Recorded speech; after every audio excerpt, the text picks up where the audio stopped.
Mar del Plata es una ciudad que vive del turismo. Históricamente, cada temporada representa una oportunidad para impulsar el empleo y la economía local. Pero este último año fue distinto. Bajo ocupación hotelera, cierres de locales y un consumo en retroceso. La crisis económica nacional impactó con fuerza en los sectores que sostienen la identidad turística de la ciudad. Para entender cómo se vive esta realidad desde adentro, hablamos con Pablo Santín, quien desde el 2021 es el secretario general de UDGRA Mar del Plata, el Sindicato de Trabajadores Hoteleros y Gastronómicos.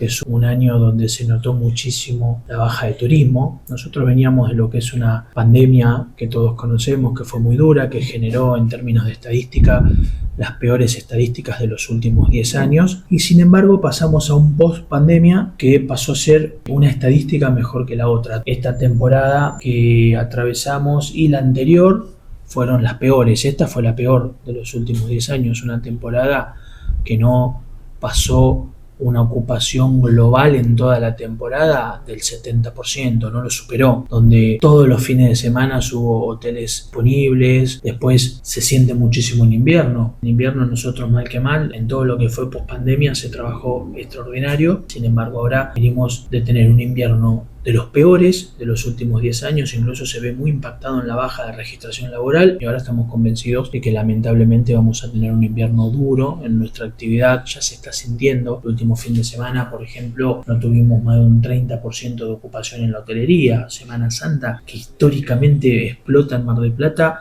no se superó el 40% de ocupación hotelera, y eso por supuesto genera muchísima preocupación de cara a lo que se viene, porque aparte no estamos viendo que hayan políticas concretas que fomenten el turismo y no se ven decisiones que acompañen, y de cara a lo que se viene genera cierta preocupación. Que este gobierno no te homologa más del 1% de paritarias, y sin embargo estamos teniendo un 2,4, un 3% de inflación mensual. Por ende, el poder adquisitivo de los trabajadores todos los meses está perdiendo 1 o 2 puntos. Está empezando a haber una especie de despido en goteo. Cada 2 días nos está cerrando un establecimiento. Nos están empezando a llamar a algunos trabajadores de que les están dando la baja de AFIP sin renuncia, sin nada por el estilo, y que los pasan a tener en negro.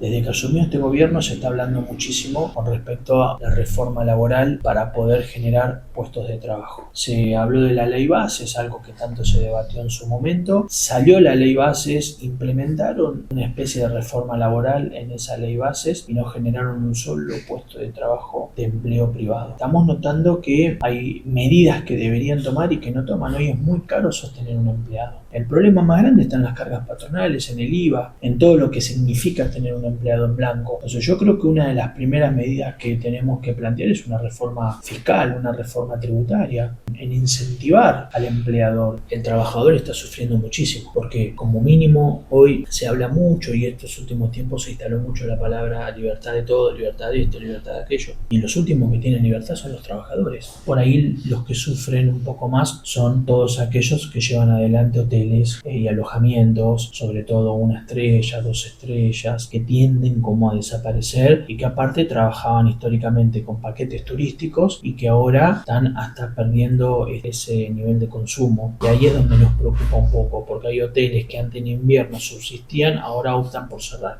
Entur y la municipalidad tienen por costumbre de fomentar todo lo que es informal. Ellos en eso son especialistas. A ellos no les importa si una persona paga los impuestos y tiene los impuestos al día, y viene la otra y tiene todo en negro y no paga nada. A ellos eso no les importa. Ellos son muy desleales en ese punto. Les da lo mismo un restaurante a puertas cerradas que no paga nada y que tiene todo en negro, que un restaurante que tiene todo en blanco, que paga impuestos, que paga cargas sociales. A ellos en eso le da lo mismo. Y el departamento, el alquiler medio informal, como ellos dicen, o medio así más económico, justamente tiene que ver que es más económico porque no paga nada. Es uno de los motivos que más daño está generando en el turismo en la ciudad de Mar del Plata. Con una temporada marcada por la caída del turismo, la pérdida de empleos y la promoción de la informalidad, Mar del Plata atraviesa uno de los momentos más difíciles de los últimos años. En este contexto, la pregunta inevitable es: ¿qué pasará en las próximas vacaciones de invierno y de verano si el panorama no cambia?